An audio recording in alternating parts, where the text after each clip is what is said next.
बिस्मिल्लाहिर्रहमानिर्रहीम। अस्सलाम वालेकुम। उम्मीद है आप सब खैर खैरियत से होंगे। अच्छा, आज के लेक्चर में हम आज पढ़ेंगे बाइनोमियल थ्योरम के बारे में। बाइनोमियल से पहले हमारे पास क्या मुराद है? देखिए, जब भी हमारे पास कोई अलजेब्रिक एक्सप्रेशन हो, अलजेब्रिक एक्सप्रेशन क्या होती है ये मैंने आपको बिल्कुल स्टार्ट के लेक्चर में बताया था।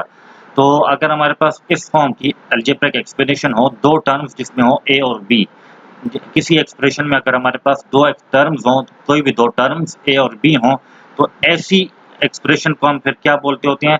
बाइनोमियल बोलते होते हैं। ठीक है। और जब हमें इस बाइनोमियल की कोई पावर हो जाए, मतलब एक तरह से एन कोई पावर हो जाए इस बाइनोमियल की, एन क्या हो, कोई भी इंटीजर हो जो या 1 हो सकता है या 1 से बड़ा हो सकता है।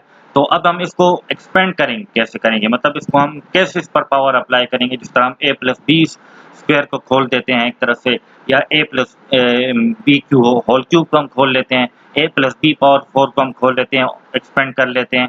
तो फिर हम a plus B power n को जनरली हम कैसे एक्सपेंड करेंगे? ये हमें बाइनोमियल थ्योरम बताता है। एक बहुत ही मशहूर थ्योरम है मैथमेटिक्स का। ये हमें बताएगा कि हमारे पास जब बाइनोमियल हो, उसकी पावर कोई भी जनरल पावर n हो, हमारे पास n क्या है, इंटीजर है हमारे पास, उसको आपने कैसे एक्सपेंड करना है, कैसे खोलना है, तो वो हमें बाइनोमियल थ्योरम बताता है। तो बाइनोमियल थ्योरम हमें ये कहता है कि अगर a और b हमारे पास कोई भी दो रियल नंबर्स हों और n हमारे पास पॉजिटिव इंटीजर हो, a और b तो कोई भी दो रियल नंबर्स हो सकते हैं, लेकिन n का हमारे पास पॉजिटिव इंटीजर होना जरूरी है। ठीक हो गया?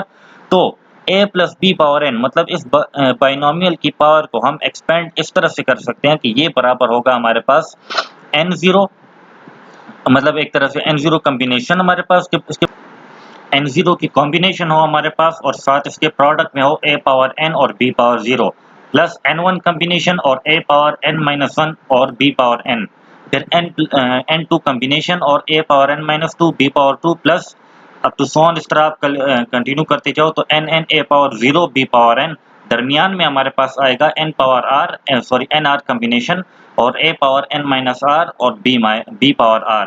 मतलब आप देख सकते हैं कॉम्बिनेशन यहाँ पर n0 है तो a की पावर n हो गई और b की पावर 0 है। कॉम्बिनेशन n1, a की पावर हमारे पास देखें n-1 है और b पावर 1 है। Combination n2, a power n-2 है और b की पावर 2 है।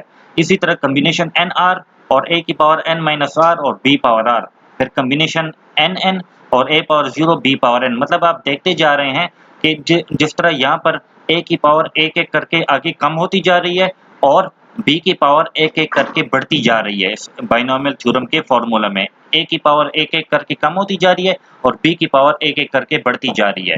दूसरी बात कि जो मतलब ये नीचे वाला टर्म है कॉम्बिनेशन में, आप देख सकते हैं वही हमारे पास b की पावर है। मतलब यहाँ पर नीचे वाला टर्म 0 है तो b की पावर 0 है, यहाँ पर नीचे वाला टर्म 1 है तो b की पावर 1 है, यहाँ पर 2 तो b की पावर 2, इस तरह यहाँ पर n तो b की पावर n। फिर आप देख सकते हैं कि इस कॉम्बिनेशन में जो भी टर्म्स हैं a की पावर उन दोनों का डिफरेंस है। मतलब a की पावर यहाँ पर क्या है n-0, यहाँ पर n1 है तो a की पावर n-1, यहाँ पर nr है तो a की पावर n-r, और यहाँ पर nn है तो a की पावर n-n, मतलब a की पावर 0 है हमारे पास। तो इस थ्योरम को अगर आप शॉर्ट फॉर्म में या समेशन फॉर्म में लिखते हो, ये टर्म, ये जो साइन है, ये हमारे पास समेशन के लिए इस्तेमाल होता है और ये इसके सबस्क्रिप्ट है। मतलब अगर आप इसको जनरली लिखना चाहो, थोड़ा सा शॉर्ट करके, या जनरली अगर आप इसको लिखना चाहो, तो ये होगा हमारे पास मतलब ni कॉम्बिनेशन और a की पावर n-i। जिस तरह मैंने बताया कि दो टर्म्स होंगे तो a की पावर n उन दोनों का डिफरेंस है, और जो नीचे वाला टर्म होगा b की वही पावर होगी। तो यहाँ ये कहाँ से सम स्टार्ट हो रहा है? आप देख सकते हैं कि i जो है वो 0 से स्टार्ट हो रहा है और फिर आगे आकर n तक जा रहा है आपके पास। ठीक हो गया ना? तो ये एक्चुअली हमारे पास क्या है? बाइनोमियल थ्योरम है और ये इसका फार्मूला है। मतलब अगर आप a plus B power n को एक्सपेंड कर सकते हो तो इस फॉर्मूले के मुताबिक ये तरीक़ाकार इस्तेमाल करके आप a plus B power n को एक्सपेंड कर सकते हो। इस फॉर्मूले से आप लोग इस पावर की, a प्लस बी पावर की आप लोग एक्सपेंशन कर सकते हो। ठीक हो गया?